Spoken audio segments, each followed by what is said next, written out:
하나님의 기쁨으로 받으신 줄로 믿습니다. 그 H.B. 런던이라는 사람이 쓴 They Call Me Pastor라는 책이 있습니다. 우리 말로 번역한 책은 제목을 간단하게 그저 목사라고 번역을 했지요. 그 H.B. 런던이 그 책에서 이런 이야기를 합니다.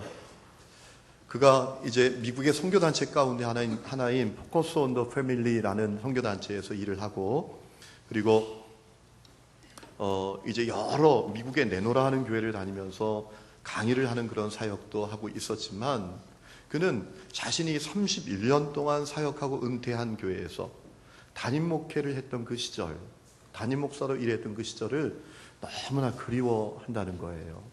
그 그리움을 이렇게 표현을 했어요. 교회 복도를 지나 강단으로 올라가던 그 시절이 그립다. 병원에 입원한 교인들을 신방하던 시절이 그립다. 교회 청년들의 결혼식을 집례하면서 축복하던 시절이 그립다. 함께 동고동락하며 신앙생활하던 성도들이 하나님의 부름 받을 때 그 모습을 지켜보며 눈물 삼키며 슬퍼하던 시절이 그립다. 어린 아기들에게 유아 수레를 주던 시절이 그립다. 교인들의 가정을 신방하던 시절이 그립다. 예배가 끝난 후 내게 다가와 목사님 오늘 말씀 감사했습니다 라고 손 내밀던 교인들의 목소리가 너무나 그립다. 얼마나 그리웠으면 그 그리움을 이렇게 표현하셨을까요? 그분에게 한 번은 이런 사건이 있었다고 합니다. 자전거를 타고 집을 나서는데 갑자기 자동차가 와서 자전거를 들이받은 거예요. 그는 길에 내동댕이 쳐졌고 상처투성이가 되고 피까지 흐르게 되었어요. 너무 화가 나서 어떻게 운전을 이따구를 하는 겁니까? 화를 내려고 하는데 그 운전자는 동네 사람이었어요. 그가 괜찮습니까? 라고 물을 때 너무 화가 나서 어떻게 운전을 이렇게 합니까? 라고 화를 내려고 하는데 저쪽 편에서 그 운전자의 부인이 소리를 지르면서 뛰어오더라는 거예요. 목사님! 목사님! 목사님! 하면서 뛰어와서 하는 얘기가 자기 남편을 향해서 얼굴을 붉히면서 삿대질을 하면서 당신 어떻게 말이야? 다른 사람도 아니고 목사님 이렇게 만드냐고 막 자기 남편에게 화를 내면서 자기에게 아유 괜찮으시냐고 묻는데 안 괜찮다고 얘기할 수가 없더라는 거예요. 그래서 아유 괜찮습니다 라고 하고 자전거를 끌고 쩔뚝쩔뚝하면서 집으로 돌아갔다는 거예요. 그래도 그는 그렇게 얘기를 합니다. 자기를 목사님이라고 불러주는 게 너무나 좋았다는 거예요. 그 시절이 그리웠다는 거예요. 제가 그 책을 읽으면서 문득 그런 마음이 들었습니다. H.B. 런던이 그렇게 그리워하던 담임 목사 시절을 지금 나는 보내고 있는데 나는 어떻게 그 시절을 보내고 있는가 그 생각을 해봤어요. 여러분, 중학교 3학년 때 저는 처음 목사가 되고 싶은 마음을 가졌어요. 그 마음이 한 번도 변하지 않아서 고등학교를 졸업하고 신학대학에 입학을 하고 이제 공부를 마치고 첫 목회로 저 충청북도 충주시 주덕읍 슈퍼도 없는 산골에 가서 목회를 했지요. 전도사 시절을 보내고 또 모든 과정을 다 통과하고 설레이는 마음으로 목사 안수를 받게 됐습니다. 목사 안수를 받고 난 다음에 사람들이 저를 목사님이라고 부르는데 한편으로는 너무 낯설기도 하지만 한편으로는 너무 행복했어요. 왜냐하면 저는 어릴 때에 엄마, 아빠, 그 다음에 가장 좋은 말이 목사님이라고 생각을 했거든요. 그러니까 사람들이 목사님 저를 이렇게 불러줄 때 마음이 너무 행복했습니다. 그런데 그 행복했던 마음이 1년이 채 못 갔어요. 1년이 채 못 가서 사람들이 저를 목사님이라고 부르는 것이 제 마음에 너무 부담스러워지기 시작했습니다. 두 가지 이유가 있었어요. 첫 번째는 제가 목사 안수를 받았을 때 제 나이가 너무 어렸기 때문입니다. 30살에 목사가 됐으니 얼마나 참 어린 거예요. 제가 가끔 이렇게 생각해 봅니다. 우리 교회에 청년들이 있잖아요. 물어봅니다. 너 나이가 몇 살이냐? 그럼 32, 33 되는데도 아직 애기처럼 보여요. 그때 생각이 나요. 내가 저 형제들보다 더 어릴 때 목사였는데 얼마나 성도들이 가소로웠을까? 이런 생각이 들었어요. 두 번째 중요한 이유가 있었어요. 제가 목사로 이제 목사 안수를 받았지만 목사의 책임이 너무 막중한데 그 책임을 감당할 만한 준비가 안 됐구나 라는 사실을 점점 깨닫게 되는 거예요. 그래서 처음에 사람들이 저를 목사님이라고 부를 때 행복했던 그 마음이 부담감으로 바뀌는 겁니다. 그래서 제가 할 수 있으면 목사처럼 행세하지 않으려고 노력하게 됩니다. 어떤 분은 목사님이 되면 성도들하고 목욕탕은 말할 것도 없고 화장실도 같이 안 간다 그런 분들도 있더라고요. 저는 어떻게 하면 내가 목사답게 보이지 않을까? 제가 제 자신을 너무나 아니까. 음성도, 말씀을 전할 때도, 기도할 때도 이상하게 목소리에 힘 주지 않으려고 애를 썼어요. 목사님 가운데 그런 분들이 있잖아요. 갑자기 기도하면 음성이 바뀌잖아요. 전능하시고 거룩하신 하나님 아버지, 이런 분들이 있잖아요. 말씀을 전할 때도 그냥 편안하게 하고 기도할 때도 편안하게 하고 그러려고 애를 썼어요. 목사로서의 목회 사역은 제게 이중적으로 다가왔습니다. 너무나 행복한 동시에 너무나 수고로웠어요. 좋을 때는 너무 좋았지만 고통스러울 때는 너무나 고통스러웠어요. 때로는 내려놓고 싶다는 마음도 들었어요. 목사 안수 받기 전에 목사 안수 과정 심사하시는 목사님이 목사 안수 대상자를 모아놓고 교육할 때 했던 얘기가 있습니다. 여러분 가운데 잘 생각해야 된다. 여러분이 목사 안수 딱 받으면 그때부터는 평생 좋으나 싫으나 목사다. 그러니까 지금 잘 생각해라.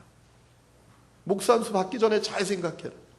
그 얘기가 목사 안수 받고 나니까 실감이 나는 거예요. 그러나 목사의 길을 포기하지 않고 걸어올 수 있었던 이유가 있습니다. 주님께서 저를 목회자로 부르신 소명이 너무나 분명했고 제가 부족하지만 목사인 제게 하나님의 임재가 너무나 분명했기 때문입니다. 제가 못나고 부족하지만 주님은 목사로 저를 부르시고 혼자 내버려 두지 않으셨고 늘 함께 하셨어요. 그러나 제가 목사가 되어서 지금까지도 분명히 가지게 되는 한 가지 마음은 변함이 없어요. 목사의 책임이 너무나 막중하다는 거예요. 목사의 책임이 너무나 막중하다는 겁니다. 여러분, 베드로도 그 사실을 깨달았던 것 같아요. 그래서 베드로가 사역했던 당시에 교회에 편지하면서 그 목회자들에게 말합니다. 그 막중한 책임을 잘 감당해야 된다. 참목자 되어야 된다. 라고 했어요. 여러분, 오늘 1절 말씀 보니까 베드로가 이렇게 말하죠. 너희 중 장로들에게 권하노니 라고 하지 않습니까?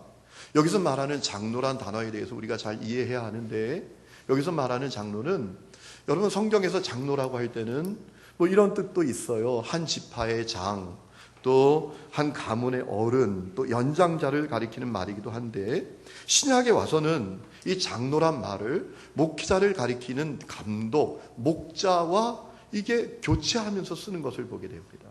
이 신약 성경에 있는 장로는 목회자를 가리키는 경우가 많다는 거예요.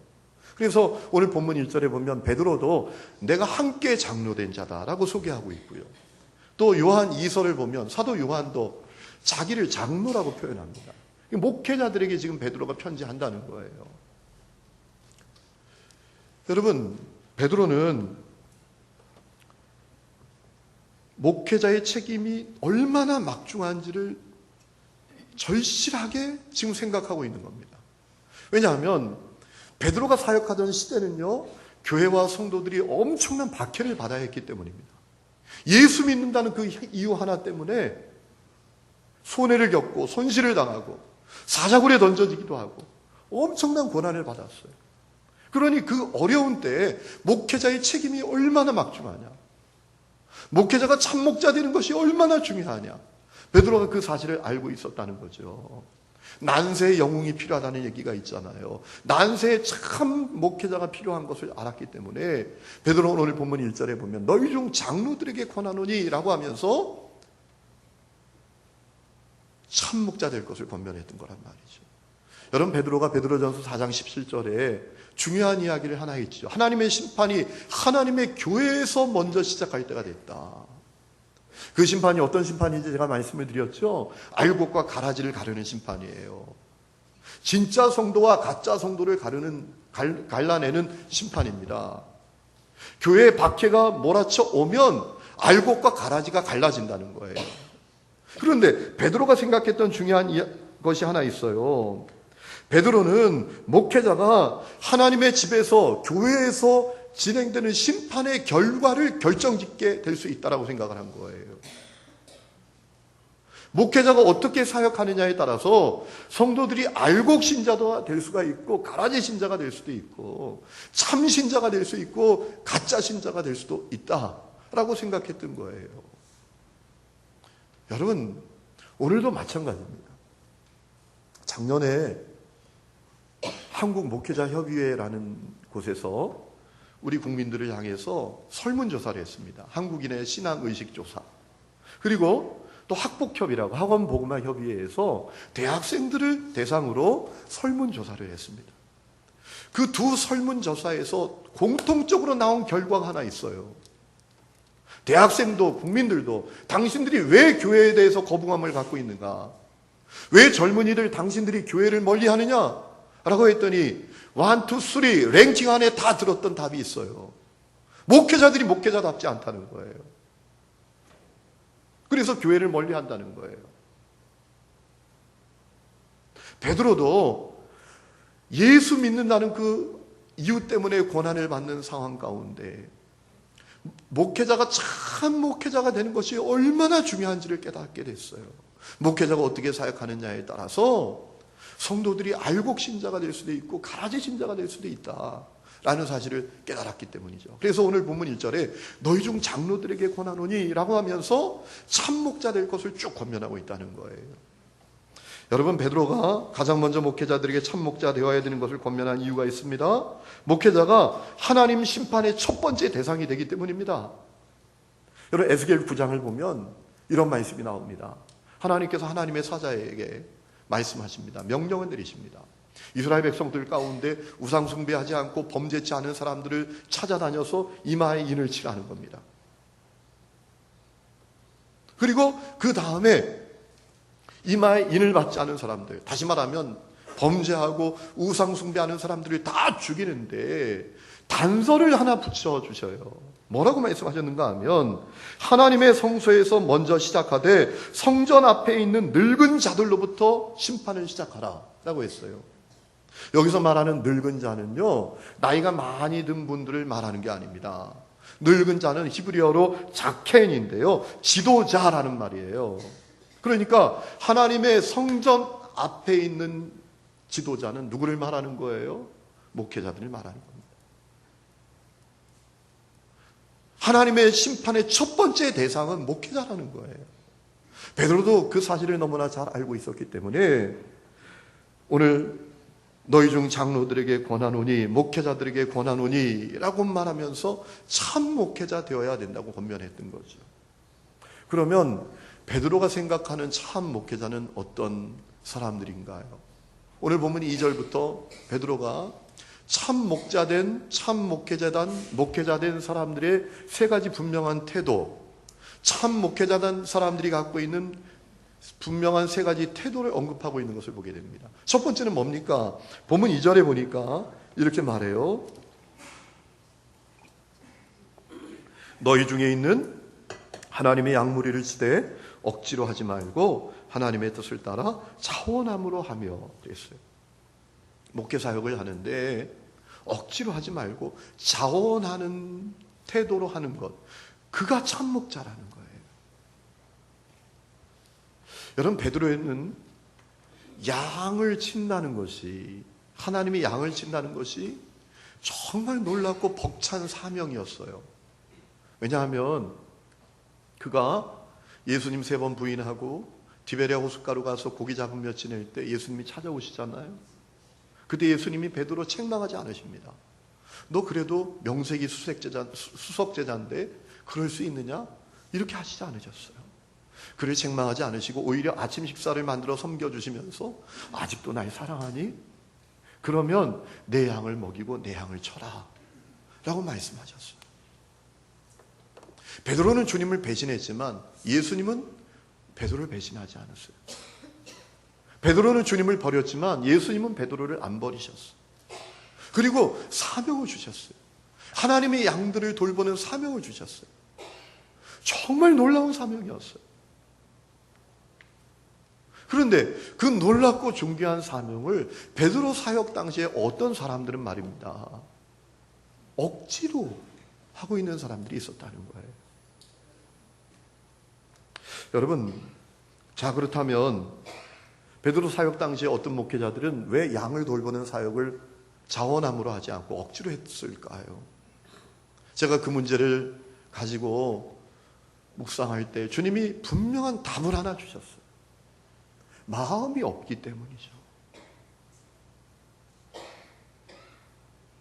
마음이 없으니까 억지로 하는 거죠. 여러분, 예배도 하나님을 향하여, 예배를 향하여 마음이 없으면 억지로 그냥 나와 있잖아요. 여러분 가운데 그런 분들이 있나요?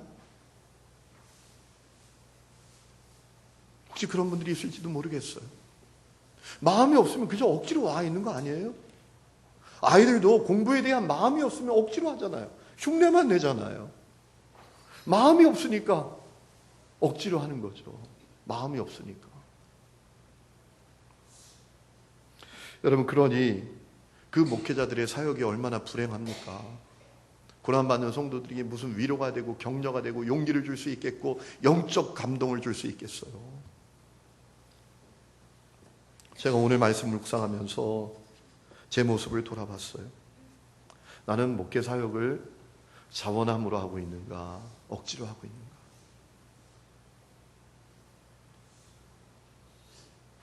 억지로 하고 있지 않다라고 말하지 못하는 부분이 저에게 있어요. 그 증거가 하나 분명히 있습니다. 제가 언제부턴가 제 마음에 할 수만 있으면 교회를 떠나려고 하는 마음이 저에게 생기기 시작했어요. 놀라지 마세요. 우리 교회를 아예 떠난다는 게 아니라 교회를 벗어나려고 하는 마음이 있죠. 주일 예배 끝나고 오후가 되면, 또 월요일이 되면 제가 제 아내에게 그렇게 얘기하는 때가 많아졌어요. 여보, 어디 좀 가자. 어디 좀 가자. 그렇게 말하는 때가 많아졌어요. 한 번은 그 문제 때문에 제가 제 아내에게 큰 소리를 친 적도 있어요. 제가 월요일 아침에 제 아내에게 어디 좀 가자 그러니까 제 아내가 어디를 가냐고 그러더라고요. 어디 좀 가자고. 그렇게 제가 화를 냈던 적도 있어요. 제가 자꾸 우리 교회를 벗어나려고 하는 마음이 언제부턴가 제 안에 생겼어요. 제가 오늘 말씀을 준비하면서 왜 그럴까? 왜 그렇게 될까? 라고 생각해 봤어요.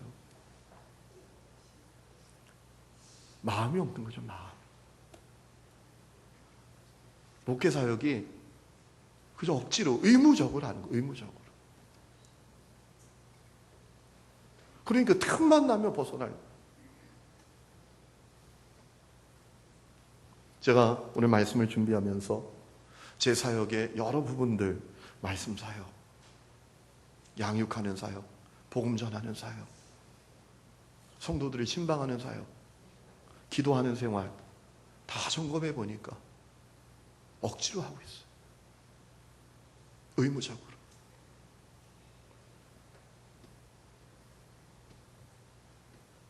왜 마음이 없어졌을까? 마음이 없어진 거잖아요. 그렇죠? 왜 마음이 없어졌을까? 다른 이유 아니에요. 제 안에 은혜가 다 식어지고 제가 성령 충만하지 않기 때문에 그래요. 여러분, 저도 밤새도록 기도해도 행복했던 때가 있었어요. 말씀을 준비하고 성도들을 돌보는 게 너무나 행복했던 때가 있었던 것 같아요. 다 식어진 거예요. 흉내만 내고 있는 거예요, 흉내만. 그러니 그런 제가 함께 사역하는 동료 목회자들, 또 성도들에게 무슨 영향력을 주겠고 무슨 영적 감동을 줄 수 있겠어요?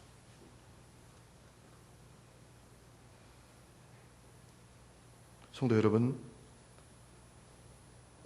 저를 위해서 기도해 주시기를 주의 이름으로 축원합니다. 제가 다시 은혜 충만하고 성령 충만해질 수 있고 하나님 앞에 못 숨기잖아요. 여러분, 성령 충만하지 않은 목회자가 얼마나 불행합니까? 자기는 알잖아요.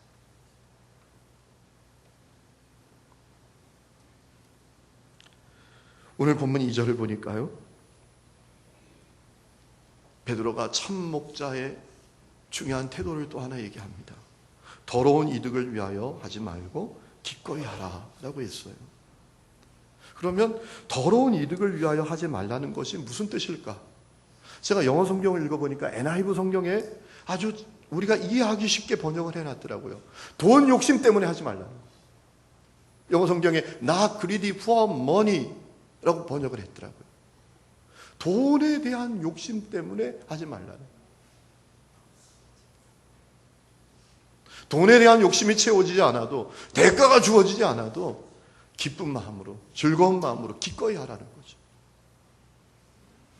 여러분, 당시에 사역자는 사역자인데, 베드로 사역 당시에 사역자는 사역자인데 자기 이익을 위해서 돈 욕심 때문에 사역하는 목회자들이 있었다는 겁니다.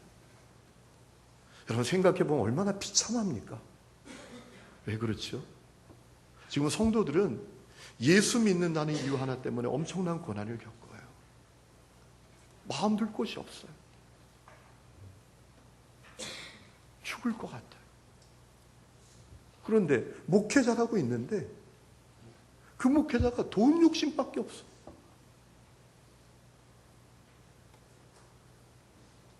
비참한 거죠.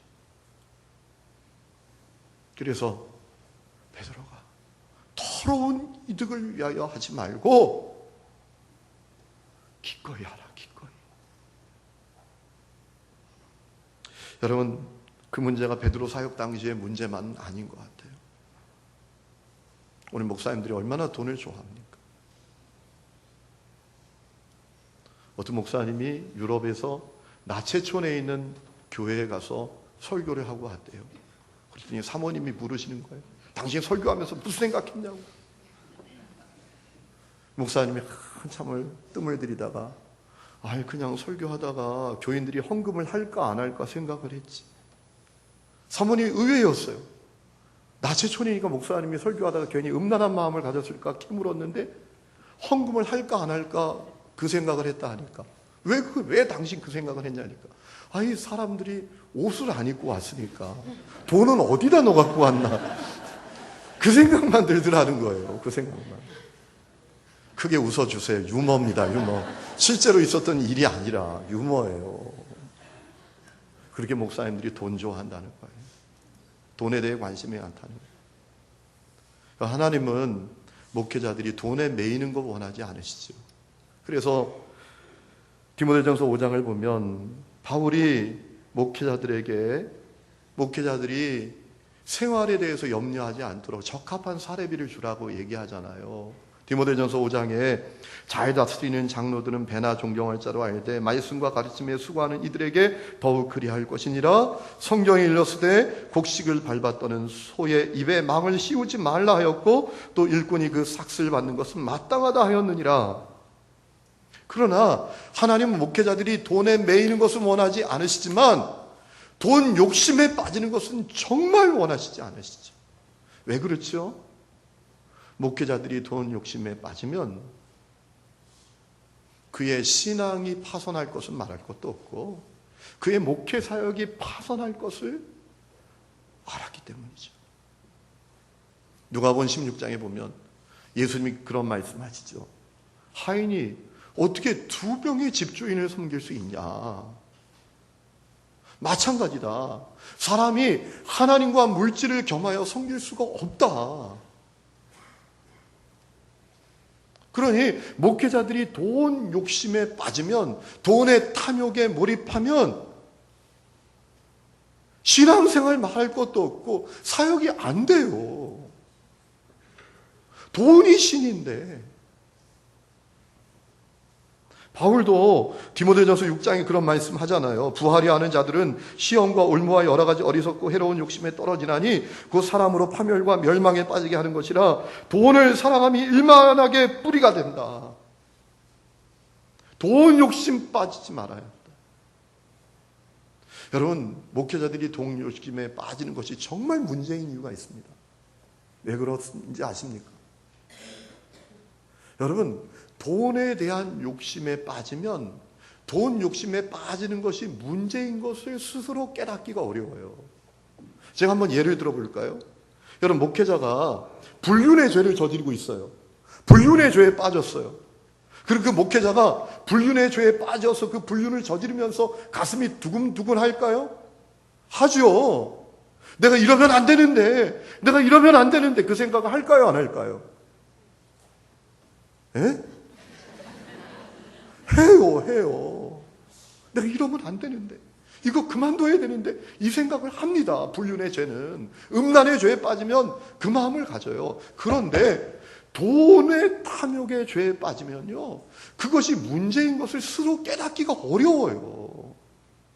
그래서 계속 만몬의 신을 섬기는 것이 죄인지도 모르고 거기에 빠져가는 거예요. 그래서 오늘 베드로의 시대뿐만 아니라 오늘에도 돈에 대한 탐욕에 빠진 목회자들이 많은 거예요. 여러분, 베드로는 돈에 대한 욕심이 사람을 어떻게 파멸로 몰아가는지 잘 봤습니다. 가룟 유다 보면서. 가룟 유다가 은 30 때문에 예수님 넘겨주고 비참하게 죽어가는 것을 그가 봤다고요. 그래서 경고하는 거예요. 더러운 이득에, 탐욕에 빠지지 마요. 기꺼이 해야 한다.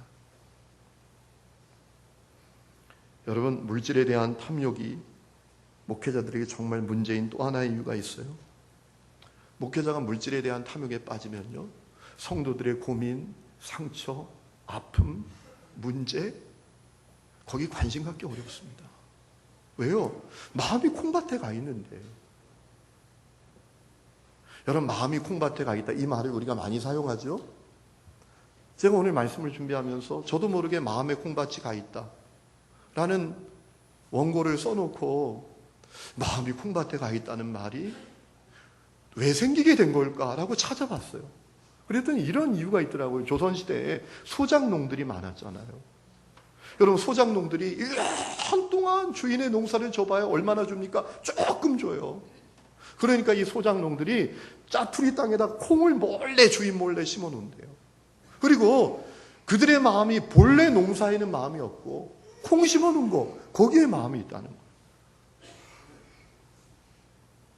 목사님들이 돈에 대한 탐욕에 빠지면요, 목회사요, 성도들을 정말 살피고 성도들의 아픔과 고민과 상처와 문제를 끌어안고 함께 씨름하고, 그거 힘들어지는 거예요. 마음이 콩밭에 가 있는데요, 지금.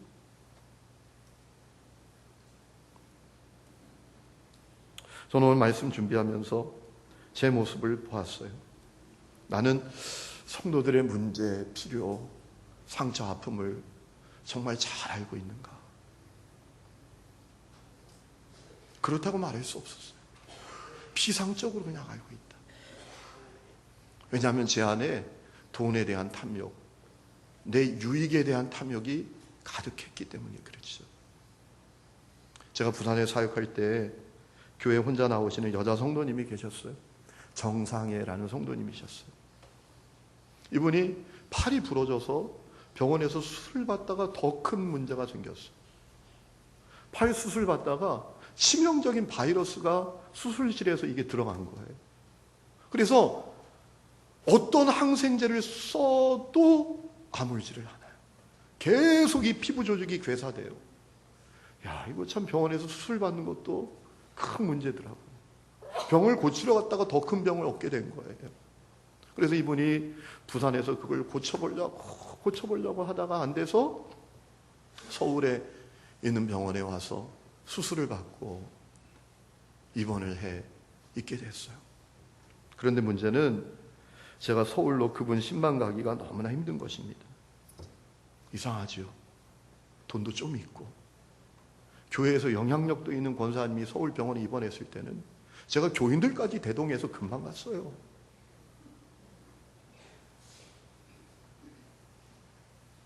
혼자 교회 나오는 성도님, 신방 가기가 힘들었던 건 힘들었던 게 아니에요. 소홀했던 거죠. 그래서 혼자 나오는 여자 성도님, 내 사역에 그렇게 크게 유익이 안 된다. 이런 마음이 제 마음 저 깊은 곳에 있었던 거죠. 주님께서 그 문제를 저에게 정확하게 지적하셨을 때 제가 얼마나 뼈아프게 회개했는지 몰라요. 제 속에 나의 유익을 위한 이 탐욕이 가득해요. 돈 문제예요. 제가 얼마 전에 제 자신에 대해서 당황스러웠던 적이 있어요. 참 부끄러운 고백인데요. 제가 교우들을 기다리고 있는 거예요. 기도의 자리에서, 예배의 자리에서 교우들을 기다리는 게 아닙니다. 결혼식, 장례식 끝나고 제가 목양실에서 교우들을 기다려요. 왜 기다릴까요? 와서 감사합니다 인사하면서 사례비 주는 거. 그걸 제가 기다리고 있더라. 그 모습을 제가 보게 됐어요. 객관적으로 그 모습을 하나님이 보게 해주셨어요. 얼마나 제가 당황스러웠는지 몰라요. 야, 내가 정말 무서운 목사가 됐구나. 내가 돈에 미친 목사가 됐구나.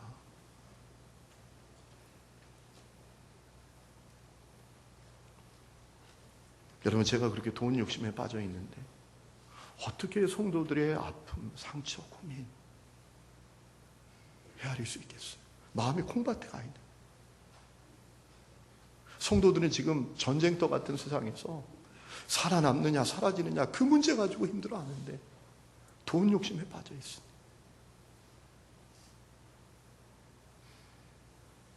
저는 정말 사꾼이 되어 있었어요. 회개합니다. 성도 여러분, 저를 위해서 기도해 주셔야 합니다. 정말 제가 정말 하나님 앞에서 예수님 한 분만으로 만족할 수 있고 예수님 한 분이면 충분하다고 진심으로 고백할 수 있는 그런 목회자가 되도록 기도해 주시기를 주의 이름으로 축원합니다.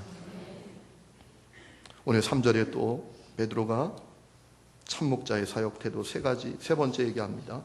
맡은 자들에게 주장하는 자세 하지 말고 양무리의 본이 되라. 주장하지 말라는 겁니다. 권위를 남용해서 군림하지 말라는 겁니다. 본을 보이고 삶으로 말하라는 거예요.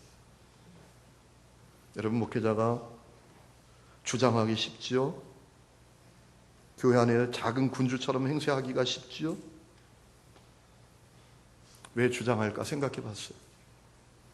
주님이 두 가지 이유를 깨닫게 해주셨어요. 첫 번째는 내가 옳다고 생각하니까 주장하는 거예요. 내가 옳다고. 내가 옳으니까 잔말 말라는 거죠. 그래서 주장하는 거죠. 강압적으로 얘기하는 거죠. 두 번째, 주장하는 이유가 있지요. 교인도 내 교인이라고 생각하고 교회도 내 교회라고 생각하니까. 아니잖아요. 교인이 내 교인입니까? 양들이 내 양입니까? 하나님의 양이죠. 교회가 하나님의 교회죠. 오늘 본문 2절을 보면 베드로가 말합니다. 너희 중에 있는 하나님의 양무리를 치되. 내 양이 아니라 하나님의 양무리. 그리고 억지로 하지 말고 하나님의 뜻을 따라. 내 뜻 말고 하나님의 뜻을 따라 하라고 하셨죠. 그런데 왜 주장하냐 하면 내 교인이라고 생각하고 내 교회라고 생각하니까 주장하는 거죠. 여러분, 예수님께서 공생에 보내시는 동안 주장하지 않고 사랑과 섬김으로 사셨잖아요. 그것이 제자들에게 큰 울림이었지 않습니까? 누구보다도 그 사실을 너무나 잘 알고 있었던 베드로. 그래서 주장하는 자세 하지 말고 본을 보이라. 삶으로 말하라. 라고 권면했던 거죠. 여러분, 교회에도 주장하는 사람들이 많아지면 교회가 전쟁터처럼 변하잖아요. 그렇죠?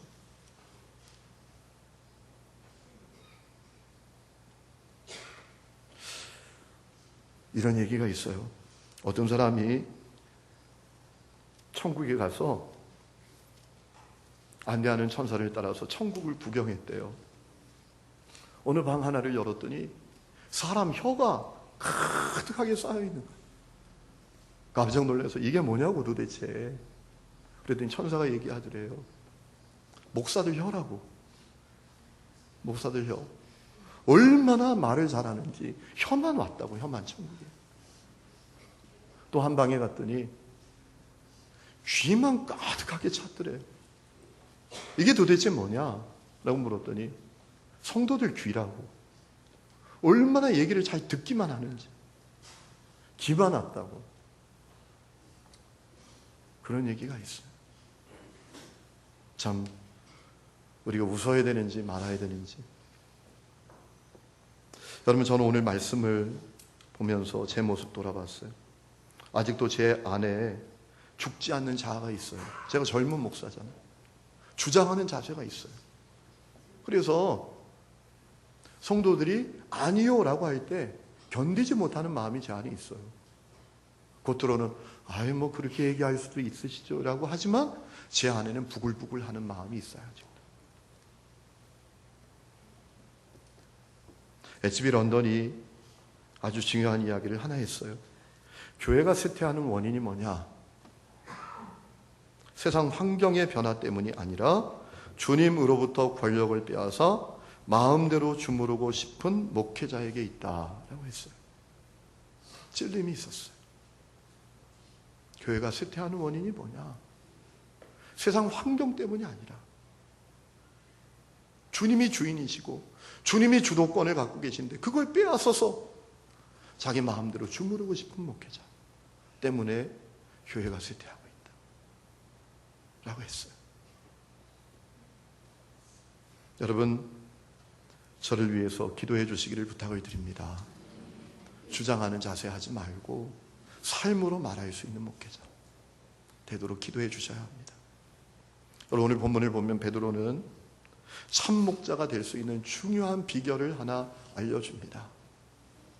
목사님들이 정말 천국 믿고 정말 주님의 다시 오심을 믿고 주님이 주실 상급을 바라보면 된다는 거예요. 오늘 보면 4절이 이렇게 말합니다. 그리하면 목자당이 나타나실 때에 시들지 아니하는 영광의 관을 얻으리라.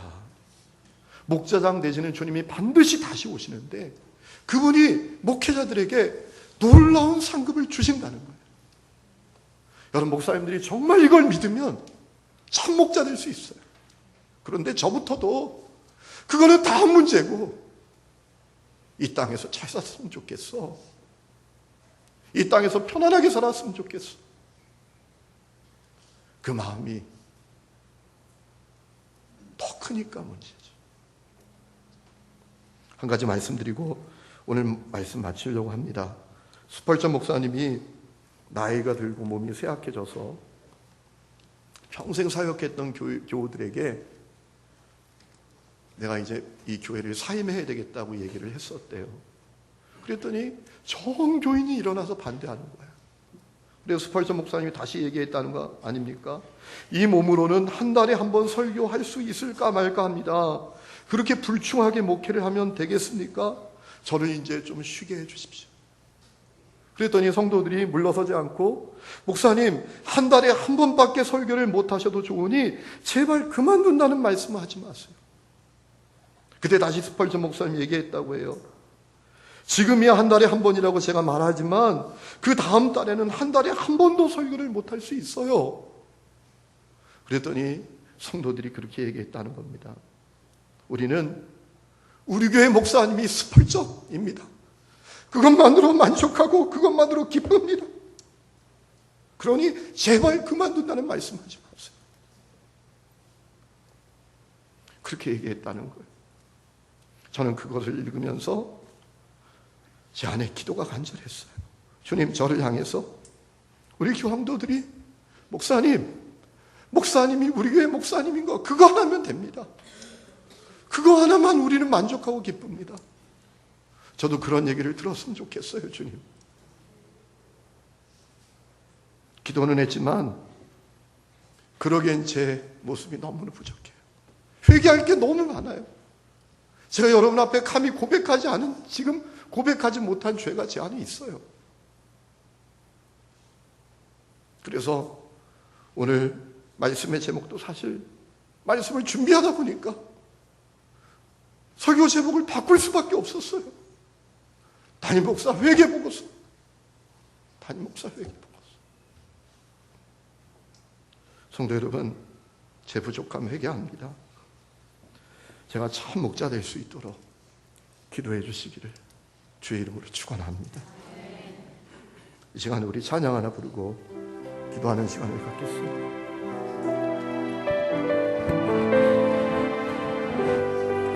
언제나 내 모습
저를 비롯해서 우리 교회 목회자들이 참 목자 되도록 여러분 기도해 주시기 바랍니다. 더러운 이득을 위하여 일하는 목자 되지 않고, 억지로 의무감으로 일하는 목자 되지 않고, 주장하는 자세, 말만 하는 목회자 되지 않고, 정말 참 목자 될 수 있도록 주님, 우리 교회 담임 목사와 목회자들을 붙들어 주옵소서. 은혜를 부어주시고 성령의 충만함을 더하여 주옵소서. 우리 한국교회 목회자들을 위해서 기도합니다. 한국교회 다시 살 수 있습니다.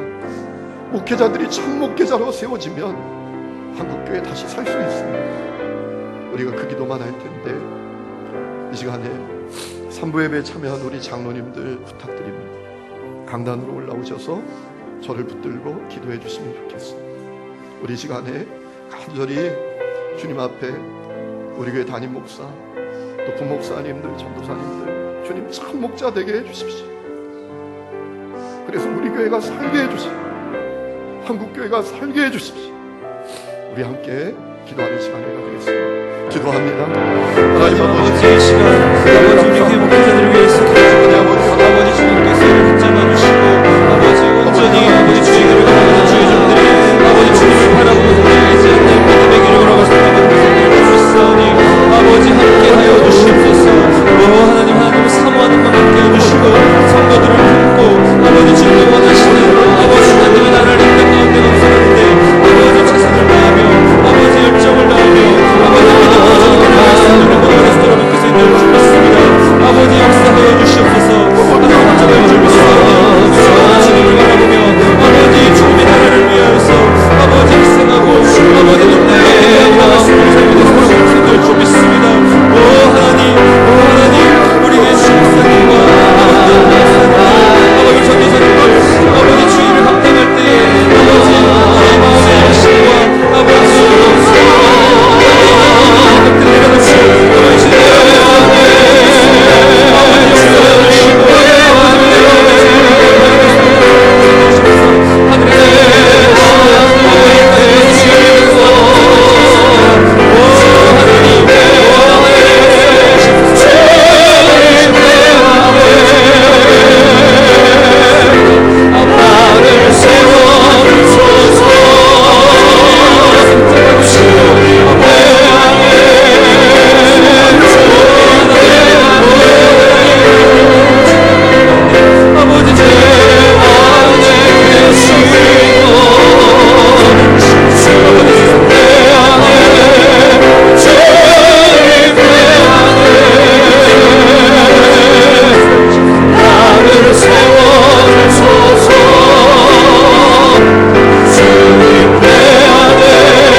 되지 못한 것 회개합니다. 억지로 하고 의무적으로 하고 돈 욕심 때문에 하고 불림하는 자세로 했던 것 회개합니다. 주님, 저를 비롯하여 우리 교회 목회자들이 목사님이 전도사님이 우리 교회 목사님 전도사님인 것만으로도 행복합니다. 그것만으로도 충분합니다. 라는 고백을 들을 만한 참 목회자들이 될 수 있도록 다시 세워 주옵소서. 한국교회 목회자들을 긍휼히 여기시옵소서. 참 목자들이 일어나게 해주시고 한국교회가 다시 사는 역사 있게 해 주옵소서. 이제는 우리 주 예수 그리스도의 은혜와 하나님 아버지의 크고 놀라운 사랑과 성령의 내주 동행하심이